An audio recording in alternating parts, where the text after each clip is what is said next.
Bonjour à tous et bienvenue sur boursicoté.com pour cette nouvelle analyse technique Forex et matières premières avec une paire de devises euro-dollar qui semble reprendre le chemin de la baisse, puisqu'après avoir hésité ici dans cette zone de range entre 1.1890 et une zone ici proche des 1.1990, la paire de devises euro-dollar est en train de s'enfoncer. On avait une zone ici intermédiaire à 1.1875. Cette zone a été cassée aujourd'hui et on vient ici tester ce support intermédiaire des 1.1845. Alors maintenant, si on s'écarte un petit peu, on peut se rendre compte que la paire de devises euro-dollar était déjà dans une dynamique moyen terme plutôt baissière, et le fait ici de revenir attaquer cette zone de support, si on le casse, si on le casse, ce support, donc qui est proche ici de la zone des 1.1820, on aura un nouveau point bas significatif qui validera donc la poursuite de ce mouvement de consolidation, puisque auparavant nous étions ici sur une forte dynamique haussière.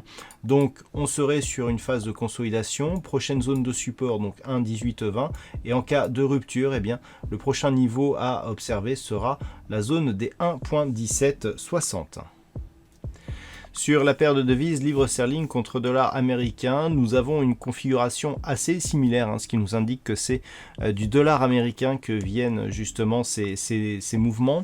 Donc on a là aussi un mouvement de baisse, un rebond technique qui plafonne ici sous la zone psychologique des 1.40, recassure ici la zone des 1.3850, accélération, contact bol inférieur, et ce qui est intéressant, c'est que nous avons actuellement un contact ici sur la zone des 1.3745. Alors d'un point de vue moyen terme, cette zone était une résistance ici qui, avant franchissement, était relativement significative.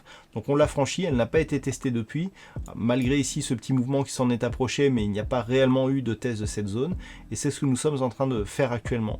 Donc de deux choses l'une, soit on casse cette zone, et auquel cas, on invalidera toute cette impulsion ici haussière, avec un risque de retour donc sur la zone des 1.3615, soit on reste ici au-dessus de cette zone, et dans ce cas-là, cette résistance se transformera en support, et on restera dans une dynamique plutôt haussière sur un horizon de temps moyen terme. Sur l'or, nous sommes toujours ici dans une phase de neutralisation entre les zones des 1720 et 1760 dollars l'once. Donc une zone qui d'un point de vue court terme marque une neutralisation. D'un point de vue moyen terme, on était plus ici dans une phase de baisse depuis d'ailleurs le point haut qui avait été marqué dans le courant du mois d'août de l'année dernière. Et on se stabilise justement entre ces deux niveaux. D'un point de vue moyen terme, donc on est toujours dans cette phase de consolidation depuis notamment le plus bas significatif ici, proche des 1675 dollars l'once. Cette phase de stabilisation ne remet pas en cause ici ce mouvement baissier. Il faudrait repasser au-delà des 1760 et même casser la zone ici des 1817 dollars l'once pour espérer un retournement de tendance. En cas de cassure ici de la zone des 1720 à la baisse, on pourrait revenir sur la zone des 1675 dollars l'once.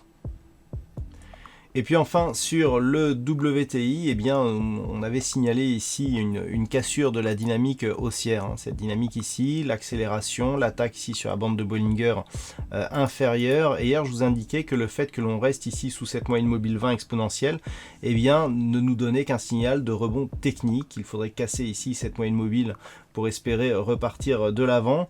Ce n'est pas du tout ce qui s'est passé. On est bien resté sous cette moyenne mobile et puis on est repassé ici sous les 61 dollars le baril pour accélérer et revenir donc sur la zone d'objectif des 57,50 dollars le baril. Cette zone était déjà clairement identifiée.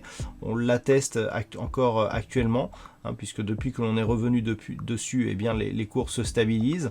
En cas de cassure, donc, on signalerait un mouvement de poursuite donc de cette dynamique baissière, avec comme objectif la zone des 53,90 dollars le baril. D'un point de vue moyen terme, un retour sur cette zone pourrait, en cas de cassure de cette zone des 53,90, annuler, voire neutraliser ici la dynamique qui avait été développée ici par ce mouvement, puisque l'on reviendrait sur le support majeur des 51 dollars le baril. Voilà donc ce que l'on peut dire sur cette analyse technique Forex et matières premières. Passez une bonne soirée, on se retrouve dès demain pour d'autres analyses techniques, toujours sur le site boursicoté.com.